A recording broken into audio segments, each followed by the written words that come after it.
The Lido in Paris is aflame with celebrities on the Champs-Élysées for the opening of a new and zesty show.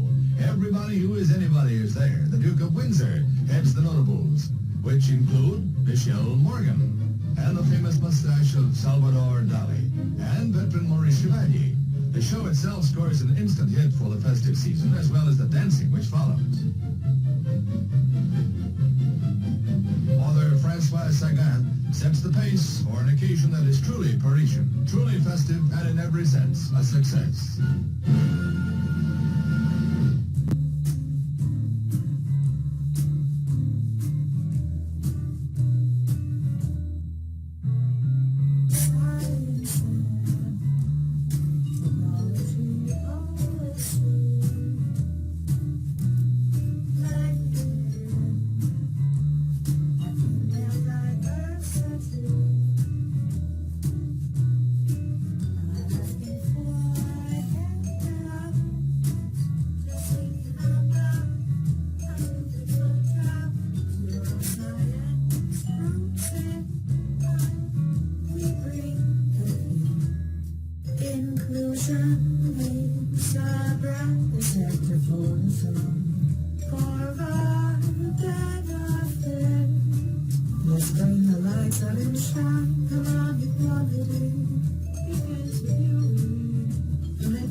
Hello and welcome to episode 8, What We Can Do as Individuals. This will be our last episode of the season. Science and technology policy is an incredibly complicated sector, which is comprised of two sectors, the STEM sector and policymaking, which are both complicated sectors by themselves, let alone when you put them together to create science and technology policy. When breaking down this complex sector to understand it, it can be very overwhelming at times. When you add an extra layer of context, such as gender equality issues, it can seem like almost too much to process, let alone to aid in helping fighting against. My hope with this science communication series is to take this complex sector, science and technology policy, and the issue of gender equality that is prevalent within this sector and break down how gender bias and inequitable education, which often overlap, can manifest into issues of gender bias that prevent equity and equality from occurring. Without understanding the context behind a problem, it is hard to understand possible solutions to this crucial issue.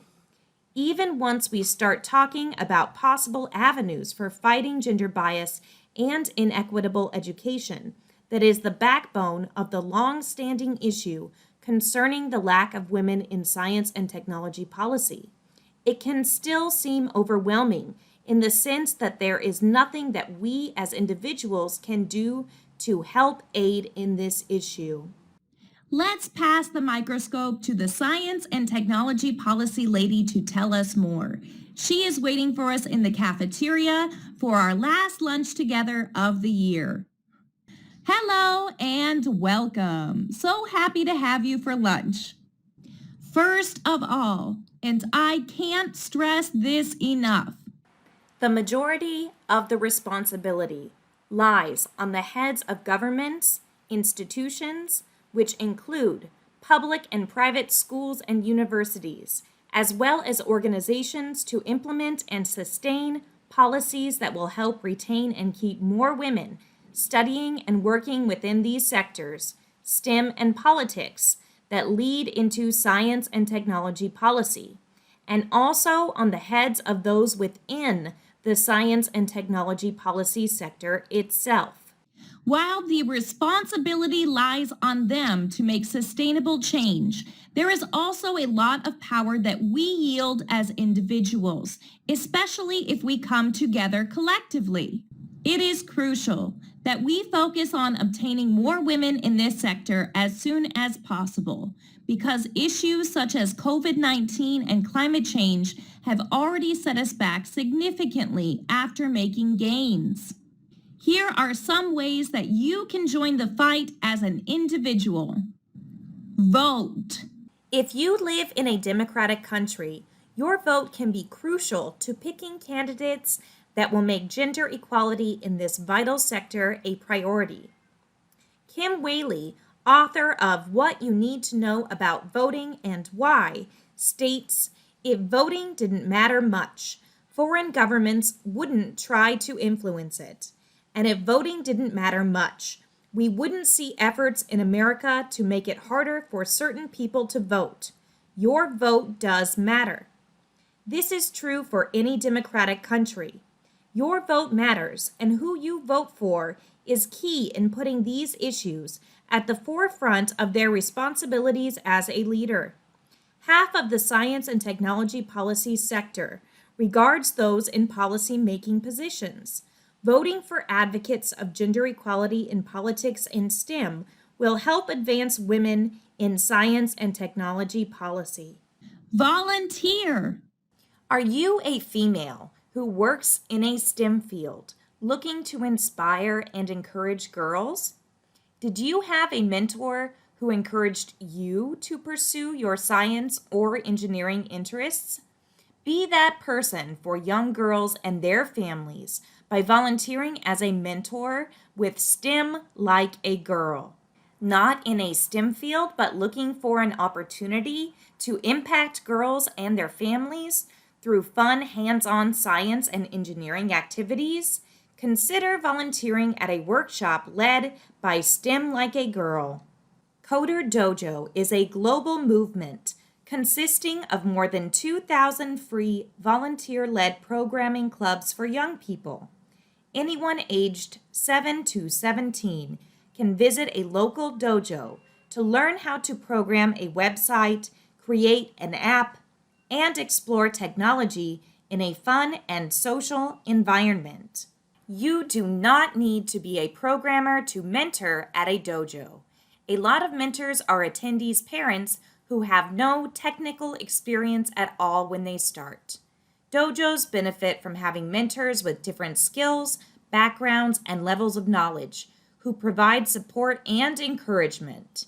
While there are many organizations welcoming volunteers, if there isn't something in your area, you could volunteer to start a club to get more girls involved in STEM subjects. You can support gender equality and women's empowerment around the world by getting involved in a number of ways. Take part in one of UN Women's campaigns or professional networks. Raise awareness on social media or donate. Your voice matters. Your actions make it real. One key ingredient in both STEM and politics, the two sectors that lead into science and technology policy, is confidence. Volunteering to start a club that teaches girls and young women how to be confident in themselves or help with public speaking is a great way to empower young women. Speak out. Become an ally for women in both STEM and politics, the sectors that lead into science and technology policy. Creating awareness about science and technology policy as an option for women in either one of these sectors is crucial to getting more girls and women interested in science and technology policy specifically. Speaking up about your experiences in STEM, politics, and science and technology policy can lead to becoming a role model and being an advocate for those who have experienced sexism in their field, whether academically or professionally, can create a world of difference. Teachers in particular, along with parents, can help create growth mindsets concerning STEM and politics, which create new avenues for girls that could lead into science and technology policy. Exposing them to female role models at a young age both in the classroom and at home, can help instill positive reinforcement concerning what they are capable of. Sharing your story in these fields can help make a positive contribution toward paving the way for more women in science and technology policy. Social media. Social media has so many different groups and role models for girls and women in these arenas or anyone interested in them. From teaching to at-home projects, social media platforms such as Instagram and Facebook have helped create communities that offer support, ideas, and inspiration to young girls, women, their families, and their friends, as well as different ways to help educators come up with new ideas to help inspire young girls and women in these fields. It is always important to stay safe on social media platforms, especially for young girls as minors. Write your elected representatives. Write your elected representatives about gender equality issues and policies that you advocate for, which can include placing an emphasis on advancing policies that would ensure fighting against gender bias and inequitable education, two of the main factors that lead to the lack of women in science and technology policy. Consider becoming an ally. Consider becoming an ally to women in science and technology policy, or as a woman joining the science and technology policy sector. Considering a degree in STEM or politics, it's never too late to learn. Look into what it entails and act on it. Volunteering to host STEM activities or to have women in politics conferences are also joining the science and technology policy sector. You don't have to necessarily have a degree to become involved in advancing girls and women in this sector. Volunteering, as aforementioned, is also a great way to lend a hand to the gender equality revolution, particularly concerning women in STEM and politics. The reality is there are grounds to stress urgency now. With issues such as COVID and climate change drastically affecting the rate at which gender parity is achieved and causing us to lose years of progress, we need to act sooner rather than later in order to implement foundations that will continue to aid progress rather than work toward breaking it down.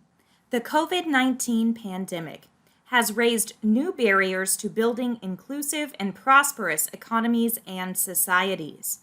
Pre-existing gender gaps have amplified the crisis asymmetrically between men and women, even as women have been at the front lines of managing the crisis as essential workers. The hardest hit sectors by lockdowns and rapid digitalization are those where women are more frequently employed. Combined with the additional pressures of providing care in the home, the crisis has halted progress toward gender parity in several economies and industries. Gender-sensitive recovery strategies will be critical in making up ground lost during 2020 to prevent long-term scarring in the labor market. Leaders have an unprecedented opportunity to build more resilient and gender-equal economies by investing in inclusive workplaces, creating more equitable care systems, advancing women's rise to leadership positions, applying a gender lens to reskilling and redeployment, and embedding gender parity into the future of work. These opportunities include what we can do individually to help support young girls and women that are interested in these fields have the same opportunities as their male counterparts. While these issues can seem massive and so much larger than us as individuals, it is imperative to remember that our individual actions matter, especially when we can collectively unite those actions toward a cause. Every step taken in the right direction is still heading down the right path, even if it may seem insignificant compared to the size of the problem. My hope is that instead of just seeing a massive problem, we can now see which parts of the puzzle pieces can be fit together first to see the big picture.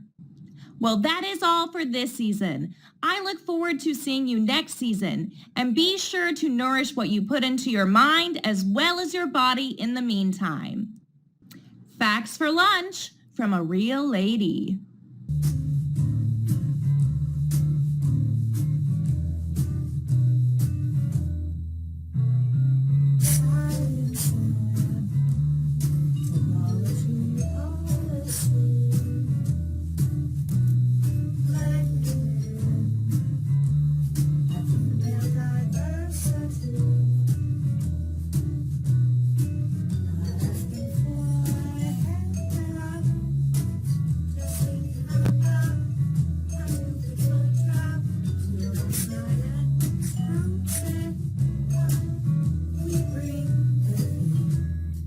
Inclusion means our brother's active for the song.